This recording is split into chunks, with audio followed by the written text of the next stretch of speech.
السلام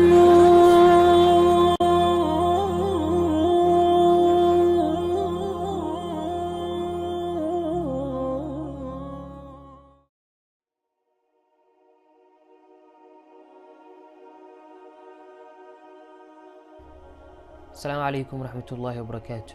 maanta waxaan ka hadli doonaa 5 ka mid ah waxyaabihii muslimiintu alifeen ee bedelay caalamka. Number 1 qalabka qalinka. qalabka xilligan loo isticmaalo qalinka waxa alifay ama sameeyay ninkii loogu yeeri jiray aabihii qalinka Abu Qasim Zahrawi oo ahaa muslim caraba kuna noolaa dhulkii Andalus.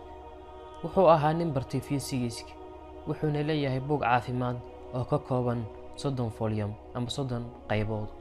Number 2 jaamacadaha. jaamacadda ugu horeysay waxaa la furay sanadku markuu ahaa 859 miilaadiga waxaana laga furay dalka Morocco. waxaa aasaasay gabar lagu magacaabi jiray Fatima Al-Fihri.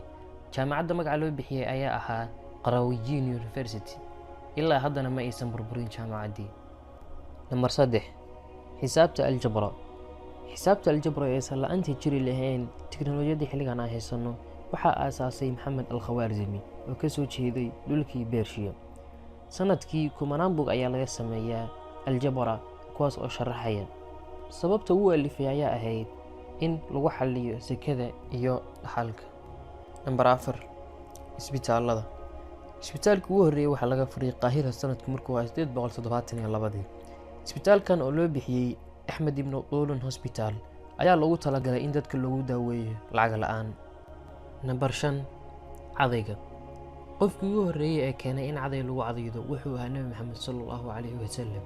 wuxuuna ku cadayn jiray cadayga asalka ah ee geedka laga soo jaro kaasoo looga bartay inuu ilkaha nadiifiyo neeftana carfiyo.